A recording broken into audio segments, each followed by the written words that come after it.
Hey, welcome to another episode of Atkins Diet in the Kitchen. My name is Kent Altena. I want to thank you guys for watching, and we're going to be cooking up a low-carb cherry cheese pie, which is very similar to a cheesecake, but a little thinner. So first things first, we're going to make up our nut crust. I have 3 tablespoons of butter that is melted.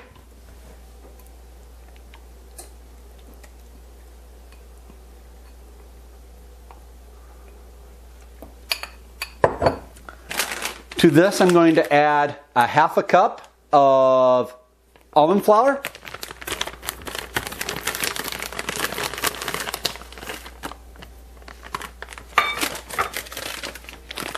1/4 cup of raw coconut,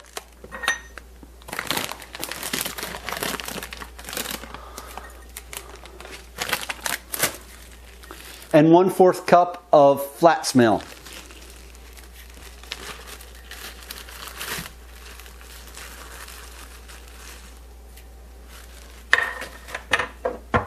And we're going to add 2 tablespoons or the liquid equivalent of Splenda.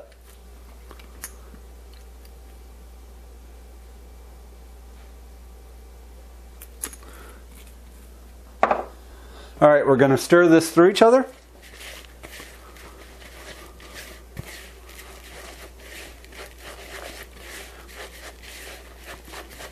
Making sure the butter's incorporated throughout. It should get to be look like a coarse meal.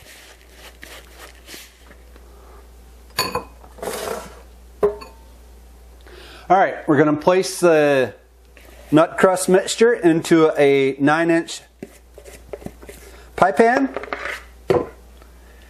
Using a piece of saran wrap, we're going to press it out to the corners.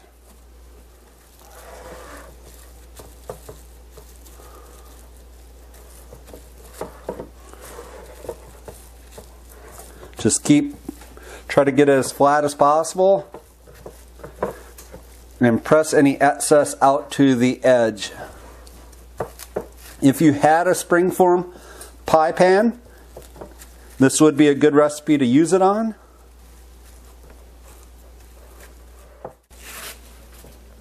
Alright, we're going to put this nut crust in the oven at 375 degrees for roughly 8 to 10 minutes, just until the upper crust gets golden brown. Alright. Now we're going to make up the cream cheese part of the cherry cheese pie. So I have 8 ounces of softened cream cheese.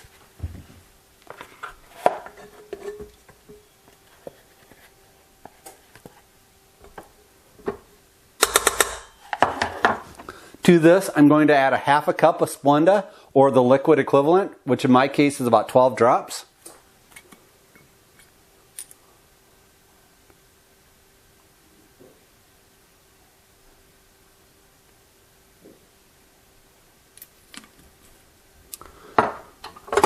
We're going to cream these two together for roughly 1 to 2 minutes.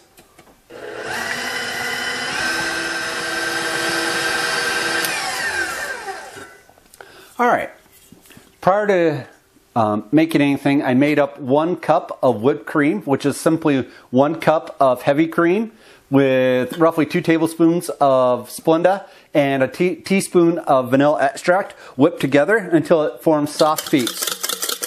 I'm going to quickly beat it a couple more times.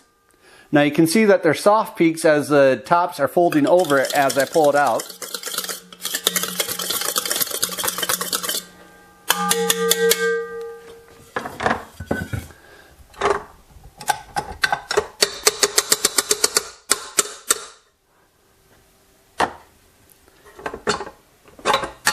Alright, I'm going to scrape down the sides.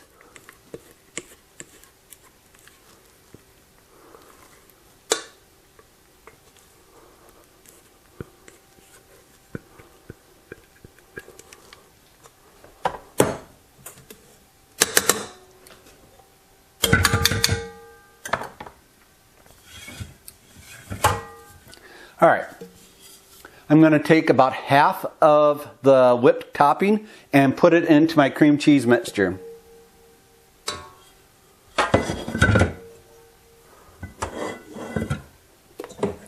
And you do that by simply taking it and folding it over.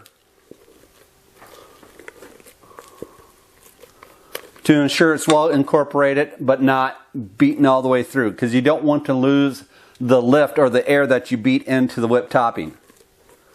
Alright, we're going to refrigerate this until our nut crust, which is currently still in the oven, is well cooled, and then we'll combine it all in the final stage. Catch up at that point.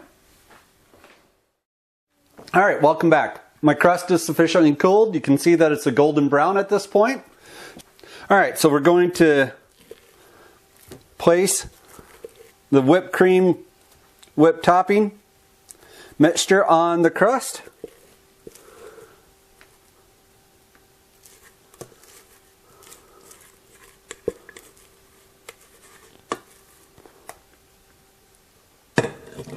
At this point, we'll spread it out to the outside.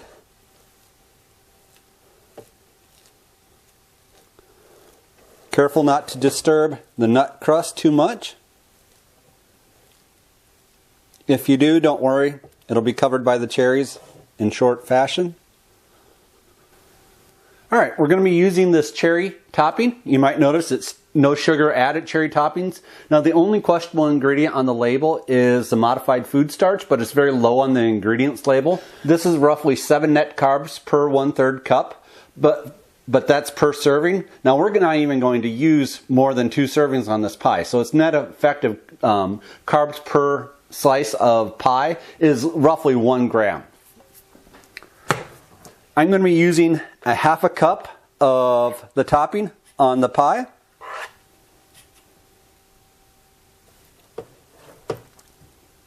Alright, you just want to kind of smooth the cherries out to the outer portion, trying to evenly distribute the cherries to all the slices.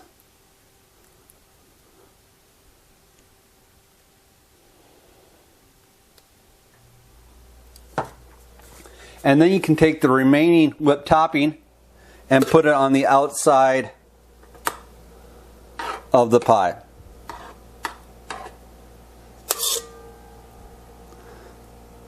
This also works well to cover up any blemishes that you might have put into the pie, either to the topping, the cherry topping, or the nut crust.